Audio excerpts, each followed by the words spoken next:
महाराष्ट्र के वरिष्ठ नेता और बीजेपी के डिप्टी सीएम अजीत पवार नहीं रहे। प्लेन क्रैश में हो गई मौत। महाराष्ट्र की राजनीति में एक बड़ा नाम और 6 बार राज्य के डिप्टी सीएम रहे अजीत पवार का निधन हो गया। वे 66 साल के थे और बुधवार को महाराष्ट्र की बारामती के पास हुए निजी प्लेन क्रैश में उनकी मौत हो गई।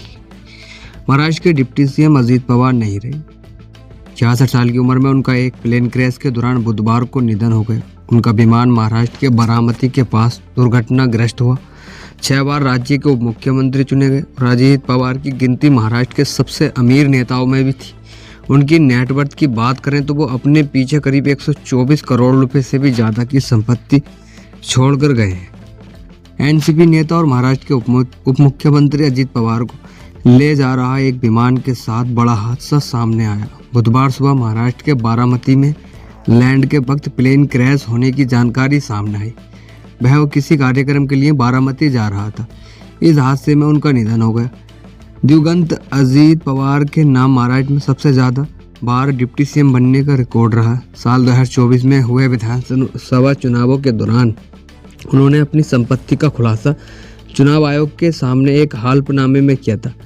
myneता.com पर चुनावी एफिडेविट के हवाले से जो जानकारी दी गई उसके मुताबिक 12वीं तक पढ़े अजीत पवार नेटवर्थ करीब 124 करोड़ रुपए थी उनकी संपत्ति के मालिक, जबकि उन्होंने अपने ऊपर देनदारी 21 करोड़ 39 रुपए बताई गई थी।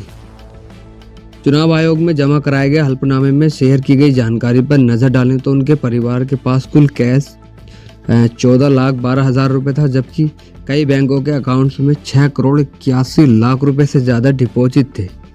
अजीत पवार का बैंक जमा ही करीब 3 करोड़ रुपए। उनकी पत्नी सुनेत्रा पवार के खातों में भी इतनी ही रकम जमा थी। इसके अलावा उन्होंने एनएसएस पोस्टल सेविंग खातों में 1 करोड़ 52 लाख रुपए का डिपॉजिट किया था। खास बात यह है कि उनके या परिवार के सदस्यों के नाम पर कोई LIC या अन्य इंश्योरेंस पॉलिसी नहीं थी। अजीत पवार ने शेयरों, बॉन्ड और डिबेंचर्स में भी मोटा पैसा लगाया था। एफिडेविट में दी गई जानकारी को देखें तो उन्होंने 24 लाख रुपए का निवेश शेयर बाजार में किया था। वहीं उनकी पत्नी और बच्चों ने भी करीब 30 लाख रुपए का इन्वेस्टमेंट किया था। इसके अलावा अजीत पवार ने अपने पास 38 लाख रुपए की कीमत गोल्ड, सिल्वर, ज्वेलरी घोषित की थी, जबकि पत्नी के पास 1 करोड़ 19 लाख रुपए से ज़्यादा कीमत के सोने चांदी के जेवर बताए गए थे। इसके साथ ही उनके पास करीब 80 लाख रुपए की कीमत की गाड़ियाँ भी थी।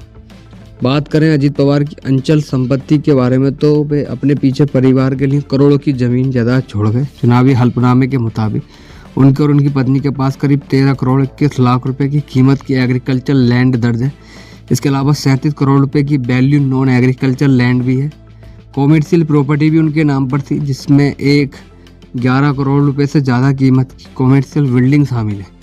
इसके अलावा अगर दिवंगत अजीत पवार की रेजिडेंशियल प्रॉपर्टी पर नजर डालें तो उनके नाम पर मौजूदा 2 घरों की कीमत 3-3 करोड़ रुपए है, जबकि एक घर की वैल्यू 2 करोड़ रुपए और एक की करीब 90 लाख रुपए बताई गई है। पत्नी सुनेत्रा पवार के नाम पर करीब 22 करोड़ रुपए से ज़्यादा कीमत के 4 घर फ्लैट दर्ज हैं।